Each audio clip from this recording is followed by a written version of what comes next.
Our third recipient was described by each of her nominators as an international research leader in maternal health outcomes. Michelle Mottola is a professor in the School of Kinesiology within the Faculty of Health Sciences, with joint appointment in the Department of Anatomy and Cell Biology in the Schulich School of Medicine and Dentistry. Michelle's internationally recognized interdisciplinary research focuses on shaping the future of exercise and physical activity for pregnant and postpartum people. She was one of the lead authors on current national guidelines for exercise in pregnancy and has delivered nearly 200 lectures around the world. Michelle was named a Fellow of the Canadian Academy of Health Science, the Canadian Society for Exercise Physiology, and the American College of Sports Medicine. She's described as a respected and inspiring educator and has received many teaching and mentoring awards from both the Faculty of Health Sciences and from Western, including the 2021 Postdoctoral Supervisor of the Year Award. Congratulations, Michelle. Please come to the podium to deliver your lecture. Thank you. So thank you very much to Western and to the Faculty of Health Sciences Dean's Office for nominating me, and also to Roberta, I promise not to get emotional, for putting my application together. And I'd also like to congratulate both Frank and Carolyn. I am certainly in esteemed company today. Thank you so much for that. One of the things that I would really like to do here is to also acknowledge the over 400 mums and babies that donated their time and for our research. So I just want to acknowledge those individuals. Those are just snippets of some of the babies that we've had in our lab. So I want to start by talking about why exercise during pregnancy. Well, I teach a fourth-year kinesiology course called The Impact of Exercise During Pregnancy on Chronic Disease Risk. And these next two slides are things that blow my students' minds. And the reason is because I start off by saying that the egg that formed you was created when your grandmother was pregnant with your mom. And so you think about that, and basically what we have here is a grandmother, who's our first generation, who is pregnant with this fetus here, who is your mother, and that little egg cell is going to become you. And so what this means is that the maternal environment is extremely important when we think about fetal programming and epigenetic health. And it can actually impact not only 2, but 3 generations in the future. And the next slide that I always talk to my students about is thinking about the developmental origins of health and disease. This is also called Barker's hypothesis. And basically, this talks about adverse influences early in development, especially in utero, results in permanent changes in physiology and metabolism, resulting in increased risk of disease in adulthood of that future person. Now, this can be bad events, so we can think about chronic disease risks like gestational diabetes and not controlling blood sugars, or hypertension, for example. Or it could be good events. And by good events, I mean healthy eating and physical activity. And so we can actually set the stage for a healthy lifestyle for future generations. So I got my start here at Western. I got my undergrad here in the Faculty of Health Sciences at the time. And I did a fourth-year undergrad thesis with Dr. Mike Uhas. And basically, I looked at the effect of nutrition and exercise on overweight women. And this is where I actually caught the research bug. And so I moved out west to the University of Alberta and continued this work with looking at nutrition and exercise in overweight women, did my master's, and then switched and changed into the Faculty of Medicine in the Department of Anatomy and Cell Biology.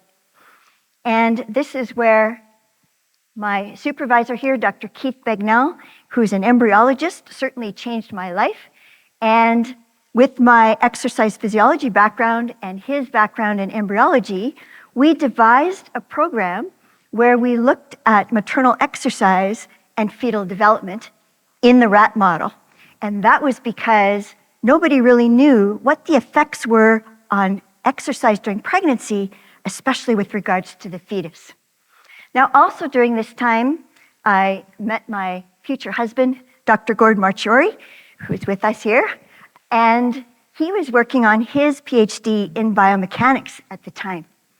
So basically, 3.5 years worth of my PhD dissertation was exercising pregnant rats who are nocturnal. So they exercise in the dark, and they're not sensitive to red light. So I certainly got teased a lot because my PhD dissertation was done in the dark under a red lamp. So I then moved to Western, got a job here with a joint position in kinesiology and anatomy and cell biology, and continued this animal work, received an NSERC grant, which was very exciting for me at the time.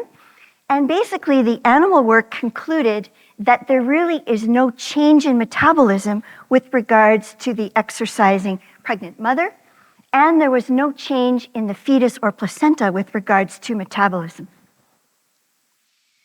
A mentor at that time was Dr. Larry Wolff from Queen's University, and in fact, he was looking at exercising pregnant humans, and he influenced my life tremendously. And he also called himself Lawrence of Arabia because he was a clinical exercise physiologist. And Larry actually took me under his wing. And Larry was the first in Canada to think about this document called the PAR-Med-X for pregnancy, which is a physical activity recreation form, medical pre-screening form, that he produced in 1995.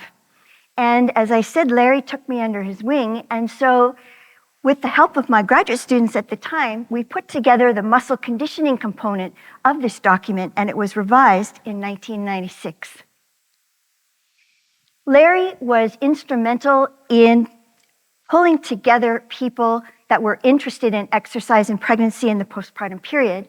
And in 2003, we published with the Canadian Society of Exercise Physiology and the Society of Obstetrics and Gynecology of Canada the first clinical practice guidelines in 2003. Unfortunately, Larry passed away in 2005, and he was only 55 years old. And that left a huge hole in the exercise and pregnancy field, but basically left me as the only one that was involved in exercise and pregnancy at the time. So I'm gonna condense 20 years of work into 2 minutes. And so this is where we actually continue to look at the animal model. And in 1994, I received a grant from the Canadian Federation for Lifestyle Research Institute and also delivered my first baby. And my older daughter teases me because she said the only reason why I became pregnant was so that I could become a guinea pig in my own studies, which is partly true. We then continued to work now in the human, and this was very exciting work for us. We also received a grant from the National Health Research and Development Program, and we continued this work. I also became pregnant with my second baby, and also in 2003, as I've mentioned, we talked about the Canadian guidelines. Now in 2003, we continued to work in the human model, and we received a CIHR grant, and we started to develop, based on previous work, a nutrition and exercise lifestyle intervention program, affectionately called NELIP. And we also, in 2015, received funding also from CIHR to now update those 2003 clinical practice guidelines for exercise during pregnancy. So that's 20 years. And so in 2016, my kids actually grew up at Western. And so in 2016, my oldest daughter graduated from Western with a BSc in biology. She is here today, and she's now a veterinarian and is just completing her 3rd year of residency as an anesthesiologist in Guelph. My younger daughter also has purple in her veins, and she got her Bachelor of Medical Sciences also at Western, and then she went on and did a master's degree in clinical anatomy, and she's now a senior medical writer for a company called IC Axon. And one summer, Caitlin actually volunteered in Dan Hardy's lab, and so we actually published a paper together. How cool is that when you can actually publish a paper with your kid? So we went on and we received that knowledge translation grant that I told you about from the CIHR, and we put together a consensus panel of 18 individuals that consisted of experts in the field, methodologists, and stakeholders, both from the physician group and also midwives. And we published this document called the 2019 Canadian Guideline for Physical Activity Throughout Pregnancy. And this was 3.5 years worth of work where we screened almost up to 30,000 publications because the field of exercise in pregnancy just exploded. And we looked at 675 unique papers. And we published 12 systematic reviews based on this, and also the Canadian Guideline for Physical Activity Throughout Pregnancy. So I can tell you from these 12 systematic reviews that physical activity reduces the risk of gestational diabetes by 38%, gestational hypertension by 39%, preeclampsia by 41%, excessive pregnancy weight gain by 32%, depression by 67%, urinary incontinence during pregnancy by 51%, and in the postpartum period by 47%. It also reduces macrosomia or big babies by 39% and also reduces instrumental delivery by 24%. But the other thing that we found here was that physical activity is not associated with miscarriage, stillbirth, neonatal death, birth defects, preterm birth, low birth weight, or other birth complications, nor did it change fetal heart rate or uteroplacental blood flow metrics.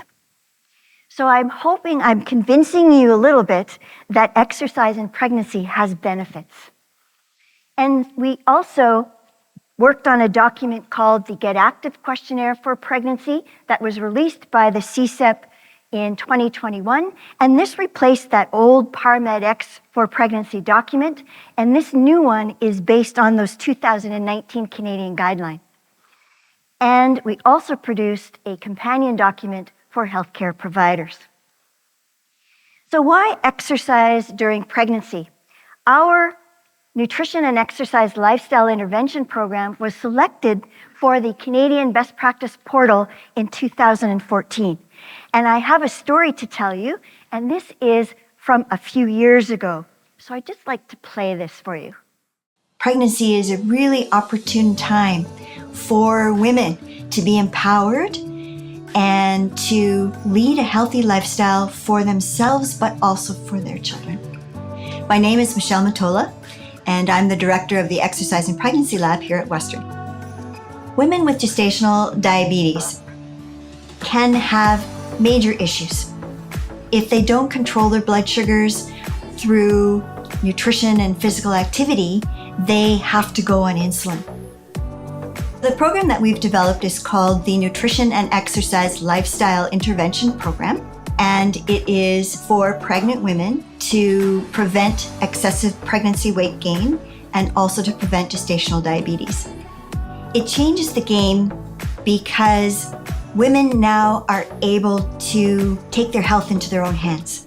When we started this program, way back when, I was pregnant with my first daughter.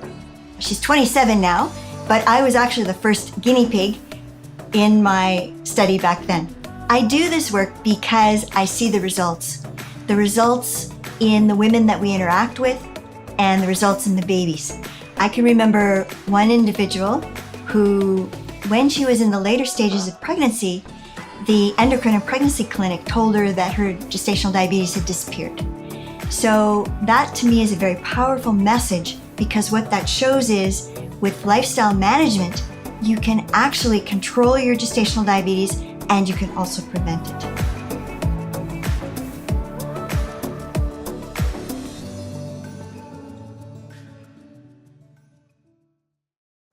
Can you tell I was having a bad hair day? It was done in the summer and it was very humid. So we've gone on and we have done a randomized control trial.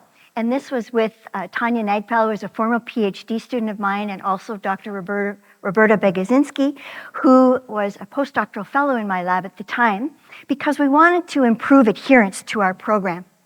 And so with our randomized control trial, we actually randomized our pregnant individuals into 3 strategies. The first strategy was the full program, both the nutrition and exercise components together all the way through to the end of pregnancy.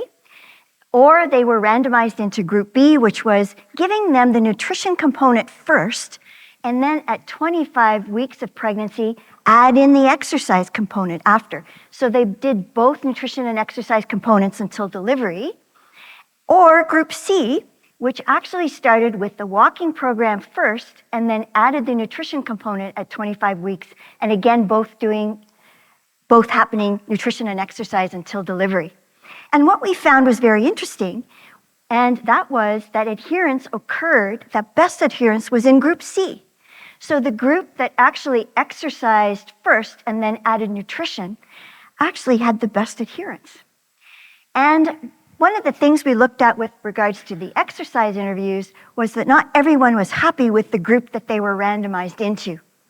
And so that led us to think about, well, what could we do in the future? And so this is what we're doing now. We're recruiting for this particular study, and this is Jennifer's project, where we're looking at perhaps participant choice. So what would happen to adherence if, in fact, we gave our participants a choice of which strategy they would like to go into? And we're hoping that with this project, we would see better adherence through this participant choice approach, and that they would probably have a greater satisfaction in our program. We were also got a CIHR grant, and we're very excited about this. And this was funded through pilot work from the Children's Health Research Institute, where now we're looking at preventing diabetes in young pregnant Arab Muslim individuals through lifestyle modification using our NELIT program. So what we want to do now with this project, and we've just started it, and this is the work of Shabika, another master's student in my lab, where we want to focus on at-risk marginalized populations. And Arab individuals are at high risk for gestational diabetes. And so with our project, we're working with the community, and what we're doing here is modifying and using culturally sensitive and religiously sensitive information to now intervene into this cycle of obesity, where now we can perhaps prevent gestational diabetes, have appropriate weight gain, appropriate birth weight, so that when this next generation happens, they are now going to be leading healthier lives. And we hope to use this as a template for future at-risk marginalized population groups. So this is our current multidisciplinary team. And the other thing that we plan on doing in the future is, and this proposal is in working with the Dean and the Faculty of Health Sciences, is we want to have a proposal for a center for health behaviors in pregnancy and childhood. And this is based on an interdisciplinary initiative IDI grant from Western, where as an emerging team initiative to reduce inequities in maternal and child lifestyle health. So we did an environmental scan of the population at Western, and we had 93 participate in focus groups, and 50 of these participants were actually members of the Children's Health Research Institute. So here are our founding members. And as we're building to become a center, because we realize that we need a hub for all of this great research that's going on at Western. And we've divided it into 5 categories here. So fetal growth and development in pregnancy, up to the first year after birth, preschool age, school age, and adolescent children, because these are important times for child growth and development. And from our focus groups, we found that important themes are children's mental health, health inequities, and health literacy and education. And so, as I say, we're hoping in the future to develop this further. So the issue of exercise and pregnancy, it's a puzzle when we put both of these things together.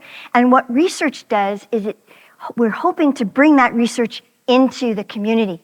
And as you know, healthy lifestyle is a balance, not eating for two, but actually eating twice as healthy and being physically active throughout the day. So I come back to why exercise during pregnancy. I hope I've convinced you. And I borrowed this from Ann Geddes. These are my two babies here, because my job is to grow healthy babies through healthy lifestyle for 2 and 3 generations in the future. And these little babies here are actually doing the Lebanese dabka because we want to start them being physically active early. I have to acknowledge all of the co-investigators that I haven't mentioned so far, and international collaborators as well. I have to mention and acknowledge all of the students that I've had over the years in my lab, and the current students, of course, our exercise and pregnancy lab team, and of course, all of the funding that we've received over the years. And lastly, I have to acknowledge our team right now, and I've pulled snippets of pictures from all of the fun things that we've done in the exercise and pregnancy lab. And I also need to thank my family, because without your support and your love, there was no way that any of this could ever have happened. So I'd like to say thank you very much to my family and to everyone on these pictures here, and thank you for your attention.